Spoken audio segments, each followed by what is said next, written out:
What's good, everyone? I'm VenomousStare, bringing you more high-level StarCraft 2. Make sure you subscribe to this channel and click the bell notification icon if you like StarCraft 2, because you don't want to miss any future videos. In the top left, today we have BeastyQT, who has a YouTube channel of his very own.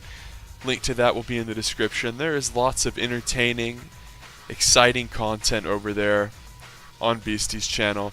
He also does a lot of stuff for new players to learn from. And I am assuming that this game was played on stream based on the early game chit chat. Elazer is the Polish Zerg down in the bottom right. He's a very good macro player. My buddy Shaft sent me these replays, shout out to him. Beasty has sent me a very nice replay pack in the past. He does a lot to help the community. He's a cool guy. Serbian Terran. And you know, Beasty tries to make mech work a lot more than other Terrans. I feel like about 85% of Terran players pretty much go bio every single game. And they're very sort of robotic in the way that they play. They don't really like to focus on trying a lot of different mech openers or trying to make mech work. You know, much less like aggressive mech. The people who do mech, people like Goody, Avillo, names like this, they're really turtleneck players more often than not, and they kind of get branded as these players who they like to do this play style, but it's extremely defensive and they very rarely attack. Very turtly. HTO Mario is another example of someone who plays like that. But BeastyQT goes for not really that style of mech. It's more of an aggressive style of mech. Something you would be more like to see from Gumiho or Maru. Beasty's going to add his second gas here around 2 minutes. And after his factory, his second building after his barracks. Notice that Beasty starts his wall in with his second depot. I really like to see that as a couple lings come out for Elazer as well as a couple queens. Now the reason that I point this out is because there was a very long time, and I mean a long time guys, where Terran players would take their second depot and build it like right here, and to just start to make it as part of their big natural wall. Now the reason that is because whenever this command center finishes after you go Reaper, you get a lot of supply out of it. So essentially players would delay the second depot sometimes because notice that Beasty's supply jumped way up to 46. And that meant that they were kind of playing without a wall in. Now you might be saying, well, why the hell are you talking about this VenomousStare? Why is it relevant as you see a starport and a third for the Zerg on the way? Well, to be quite honest, the reason that it is relevant is because a lot of times if the Zerg was to do an aggressive build, the Terran player would just outright lose, because having these two depots at the top of your ramp, even though it seems like something that is extraordinarily common and that any idiot would know how to do, it was actually not standard. It kind of fell out of the metagame for a bit. That is to say that players stopped doing it. It didn't really happen in every single game like we saw for so long. Players would just start to rush out that wall at their natural, and I'm so happy to see Terran players revert back to the previous iteration of the metagame, which of course is to get this wall. Because look at this, Lings are being annoying, and Beasty can hold this with SCVs, but if he didn't have the Hellion pop out right then, he could have raised the wall up to prevent scouting. And of course on many maps you're going to need at least probably 4 depots to get that wall. It is very tempting to get that first depot out there after the very first initial one. I guess they call that one the second, huh guys? Bandling Nest on the way here for Elazer. Spore in each mineral line. Now what has he scouted? That's Beasty's vision, holy crap. Okay, so he sees this.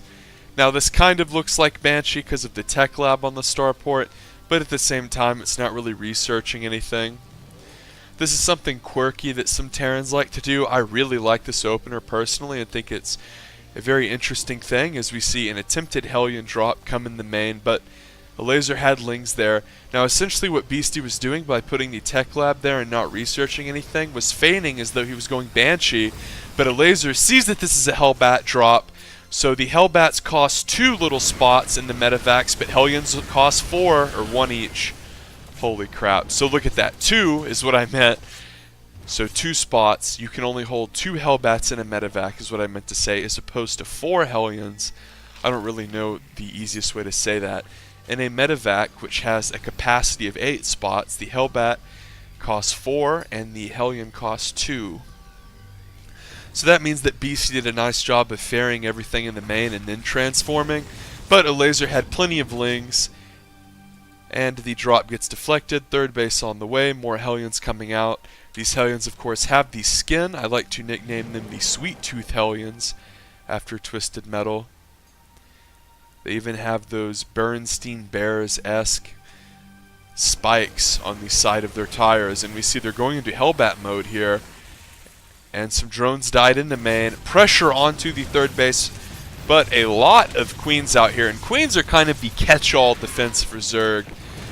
And Elazer is playing this Mass Queen Ling Bane defensive style brilliantly. So I want to talk about this style at length, as we see a Liberator is going to be deflected. And between the Hellbat drops and the Liberators, only 5 workers die. So Elazer is playing this sort of infallible defensive style that players like True and Nerchio really went a long way in pioneering. We see that the Terran player does have a third. Double gas guys are coming. Key difference here, whenever you play Mech, you want to rush out gas geysers 4 and 6. A lot of times when you play Bio, it's the mass SCV transfer and Mulehammer on the third base that's most critical. Notice that because he made so many Queens, Elazer was able to spread lots of creep in his main. Now somebody might say, oh well Wiley, you can just put 1 tumor in your main and have creep spread in your main. Well, I love to do that, and that is very important. But Beasty has been dropping the main and it would have cleared the creep spread. So notice that after a drop was deflected, Elazer ran up there with his multiple Queens and laid down multiple tumors. This means that it is very hard for him to be caught off guard. This vision that is given by the creep in the main is almost important as the actual run speed. Because the run speed, sure, it's good, not necessarily as important against Mech as it is against Bio, because against Bio you really have to have the creep to get the Bane hits. As we see a Viking here clearing out Overlords. Great move here, because regardless of whether you're going Mech or Bio, you want to limit Zerg's vision. And look at this. This is what I was talking about with this very strong, defensive, infallible style. BeastyQT intelligently goes out to limit creep spread, but Elazer has so many Queens that BeastyQT isn't even out the door, and look at this, he's going to lose his Hellions. So BeastyQT was trying to harass, but this is what happens when you try to harass on creep spread. And that's not to say that BeastyQT was doing something wrong, it was just a great job by Elazer, because essentially what Elazer has been doing by making all of these early Queens and delaying these gas geysers on his natural and his third, and remember he had 1 geyser not taken for a long time in his main, is he's given himself an opportunity to mine an insane amount of minerals, meaning he can get Lings, he can get Banes, and Queens in the early game, and that's really what he's relying on. And he doesn't even really want to make many Banes, because those cost gas. It's mostly going to be the Lings and the Queens. Now Lings, they cost larva, which is bad for Zerg, because Zerg wants to spend everything on drones. Now the good thing about Queens is they come right out of the hatch, you don't have to use any larva on them. So Zerg players have kind of figured out that against Terran, they can delay their gases and make a bunch of Queens to defend themselves from a lot of early pressure. This is kind of how the drop build, that 2-1-1 double medevac stem drop, fell out of favor. Zerg players kind of just realized they could go for this infallible early game delayed gas style with Mass Queen, and that kind of proved to many Zerg players that, hey, we can defend almost anything with this style. And we can see BeastyQT is trying to push out with a little mech army here, but a huge ground army for the Zerg is already out. Notice that about half of his army is over here on this left side of the map. Now Beasty is going to try to run up and trade, but this is the thing about Mech, it is so slow, and even though 1 tank was left out here, it gets 1 shot off and dies, like Tien Shinhan in the Saiyan Saga. But Roaches are going to come out here and try to shut down this base. Now, if this base were to have lived and been able to get a PF up instantaneously, would have been a huge blow for Elazer. As it stands, it's significantly delayed, and Beasty is pushing, but this creep spread is the linchpin of the Zerg defense. It is slowing Beasty down so much. Beasty has to keep scanning, and Beasty has to keep sending units over here, over to the left to try to defend. Great harassment here by Elazer, as Beasty's tanks are quite simply too close to defend. And this is exactly what you want to do versus a mech player. Make them multitask, pull their army apart. And here we go. The Zerg is going to run up here with Roach Hydra. Notice he has Roach Burrow speed and movement. So here it comes. Zerg crushing forward here, and not a lot for the Terran player. He had to divert his army multiple times. And Beasty really wanted to be doing a parade-style push. That is to say, consistently reinforcing. But the counterattack from the Zerg prevented him from doing that. And Blue Flame Hellions are going to run in. And we'll pull up the Workers Kill tab, and it's up to 17.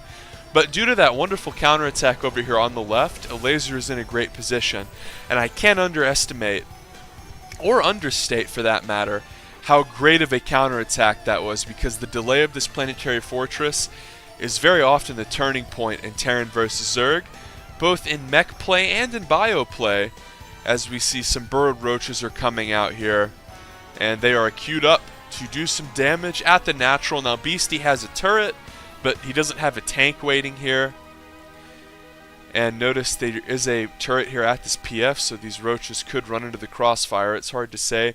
Beasty's trying to run around with Blue Flame Hellions, and I'm going to look right here. It's very, very important. So one burrowed roach does get caught, but notice that as soon as that happens, the Zerg player Elazer moves out on the map. Vipers are out here, so the Zerg is up to high tech. Oh my goodness! Hydras get eviscerated there, and BeastyQT suddenly gets a lot closer in supply. And the fact that this fourth was delayed was so drastic, because look at this. Suddenly there are roaches in the natural, roaches in the main, and BeastyQT is going to be plummeting in workers here, as 33 workers have been killed. And this is so bad whenever you're playing mech. And why do I keep mentioning mech versus bio? Well, it's the two main styles in TVZ, and with Blinding Cloud down to on this turret and this planetary fortress, yes, Blinding Cloud affects planetary fortresses, and it is going to be curtains, I think, for Beasty if this fourth goes down. Beautiful focus fire there from Elazer. And why is it going to be curtains? Well, not a whole lot in the way of workers here. Elazer is doing a brilliant job of burrowing as soon as his harassment units are about to be countered. Now Elazer essentially has used the burrowed roach movement to attack in multiple locations at once and then come up and surprise Beasty. And this is hard to deal with because as Terran, you're really used to, well, if I have a turret here and only one little hole in the wall, I'm not going to be surprised in my freaking main and in my natural. And that's exactly what the Zerg player Elazer did, and now Beasty's going to push across the map with a huge supply disadvantage. He just wants to get something done. He'll go into Hellbats here, which is a good move, but the Zerg has a huge force, and as soon as Beasty moves out, the roaches come up, and more roaches are flooding into the natural here. This is so bad for Beasty. He's going to try to push, but massive creep spread here from Elazer. Elazer's doing all of the little things right. Creep spread, multi-prong, drop harass. Those aren't necessarily little things, but they are quintessential in dealing with Terran mech. And notice, still damage going on at the natural. Some oinks, some yoinks, not oinks, they're not pigs, they're vipers. Blinding Cloud also going to occur, and Abduct is the oink slash yoink spell I was referring to. But the natural does die there, and BeastyQT is pretty much destitute. So essentially the spell Abduct lets you yank a Terran unit.